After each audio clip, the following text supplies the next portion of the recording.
Bonjour les amis, une matinée pleine de bonnes nouvelles. Rafinha est de retour à l'entraînement. Terang est de retour à l'entraînement. João fait ses débuts en Ligue des Champions. Et c'est un début parfait pour la vidéo d'aujourd'hui. Et pendant que tout va bien à Barcelone, à Madrid, rien de nouveau. Une fois de plus, un joueur du Real Madrid échappe à un carton rouge pourtant mérité.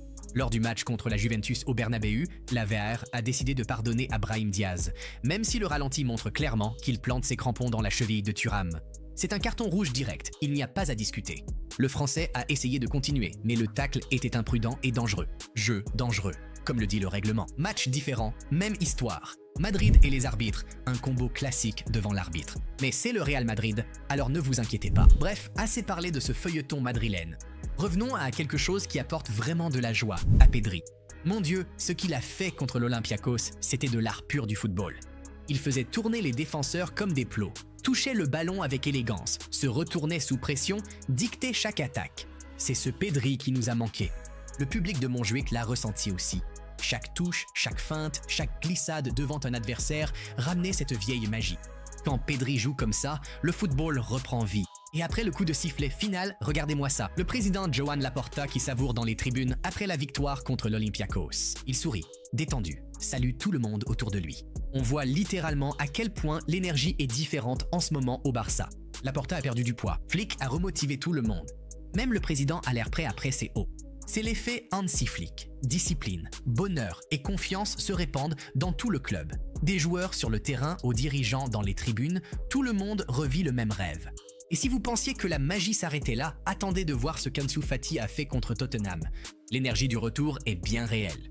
Ansu était vif, intrépide et électrique, l'image qui nous a tous fait tomber amoureux de lui. Chaque touche respirait la confiance, chaque mouvement avait un but. Ses statistiques parlent d'elles-mêmes. 100% de dribbles réussis, 100% de centres précis, 5 duels au sol sur 6 remportés, 5 touches dans la surface adverse, 3 occasions créées. C'est l'Ansu qu'on attendait, direct, confiant, inarrêtable. On pouvait ressentir à nouveau cette étincelle. Ce gamin intrépide qui illuminait le camp nou est de retour et il se bat pour sa place dans le nouveau Barça de Flick. S'il continue à jouer comme ça, il est impossible que Flick le laisse sur le banc. Et pour couronner le tout, l'ambiance dans l'équipe en ce moment est tout simplement magnifique. Tout le monde dans l'équipe est sincèrement heureux pour Fermín López après son incroyable triplé contre l'Olympiakos. Il suffit de regarder les réactions des joueurs sur les réseaux sociaux, des publications pleines de joie, d'amour et d'émojis. Il publie des extraits, tag Fermín, l'appelle El Loco, The Engine et Our Beast. Tu peux le sentir, c'est un vestiaire uni. Aucune jalousie, pas d'ego. Juste de la pure joie pour un coéquipier qui vit son rêve. Quand l'un brille, tous le célèbrent. Et c'est exactement ce qui rend ces Barça si spéciaux sous Hansi Flick. Et en parlant de cette belle alchimie au sein de l'équipe, Barcelone a démoli l'Olympiakos 6-1 mardi avec un triplé exceptionnel de Fermín López et un but de Lamine Yamal. Mais ce qui a vraiment attiré l'attention de tout le monde, ce n'était pas seulement le score, c'était l'émotion pure derrière les célébrations. Le milieu de terrain Marcos Llorente a célébré les buts en embrassant tendrement Fermín sur la tête, puis Lamine dans le dos. Un geste qui montrait parfaitement la fraternité au sein de l'équipe. On le ressent, cette équipe n'est pas juste un groupe de joueurs, c'est une famille. Des moments comme celui-ci prouvent que sous Flick, le vestiaire du Barça est plus uni que jamais, rempli de joie, de confiance et de respect. Et pendant que les attaquants s'amusaient devant, en défense, on a assisté à un monstre à l'œuvre. Au Cubarsi, quelle performance contre l'Olympiakos. Et il n'a que 18 ans. Imaginez, 18 ans. Il ressemble déjà au véritable leader de notre défense. Calme sous pression, timing parfait, intrépide dans chaque duel. Les images parlent d'elles-mêmes. Tacle, interception, passe précise, une autorité pure. Il crie, organise, couvre tout le monde. Cubarsi a été absolument solide hier, et on dirait qu'il atteint sa meilleure forme juste à temps pour le Clasico. On le sent, cette confiance tranquille, cette présence. Il ne fait pas que défendre, il commande. 18 ans est déjà la colonne vertébrale de la défense du Barça. C'est fou. Et maintenant, le moment que je voulais vraiment vous montrer. Regardez toute cette séquence, la construction menant au penalty de Rashford. Patience, contrôle, précision, tout en un seul mouvement, l'ADN pur du Barça. L'équipe n'a pas précipité, n'a pas paniqué. Ils ont juste fait tourner le ballon, fait circuler, attendu la brèche parfaite. Et quand l'occasion s'est présentée, boum, une touche de Pedri, un mouvement intelligent de Fermín, et Rashford s'écroule dans la surface. C'est exactement ce que le Real Madrid craint le plus. Pas le génie individuel, non, pas seulement les buts, mais ce rythme calme et confiant avec le ballon, ce genre de football qui étouffe l'adversaire jusqu'à ce qu'il craque. C'est le nouveau Barça. Équilibré, intelligent, patient, redoutable quand il faut frapper. Les Coulestes, voici quelques mises à jour avant El Clasico. Frenkie de Jong a quitté l'entraînement aujourd'hui pour maladie, ce qui inquiète à quelques jours du match contre le Real Madrid.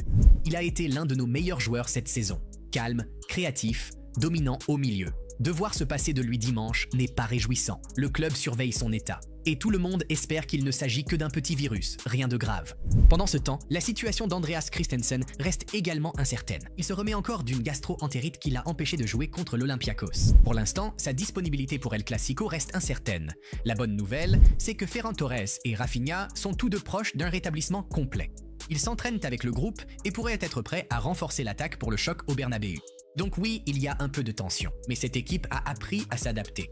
Même sans certains joueurs clés, l'esprit, l'intensité et l'unité du Barça de Flick sont plus forts que jamais. Et pour conclure les actualités les plus cool du jour, terminons avec quelque chose de vraiment touchant. Même après une vie entourée de stars du football, la mère de David Beckham, Sandra, a été complètement impressionnée après avoir rencontré Lionel Messi. David, copropriétaire de l'Inter Miami, a présenté sa mère âgée de 76 ans à la légende argentine.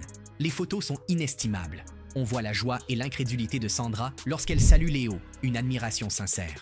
Ce moment adorable fait désormais le tour du monde, réchauffant le cœur des fans partout sur la planète. C'est ça, la magie de Messi. Peu importe qui vous êtes, il vous fait ressentir l'émotion d'un enfant rencontrant son héros. Quelle belle façon de conclure cet épisode. Des sourires, une ambiance familiale et l'amour du jeu.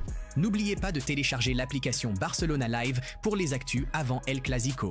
Likez, commentez et abonnez-vous pour rester dans la communauté Barça. On se retrouve demain, les cools. Et comme toujours, Visca El Barca. Au revoir.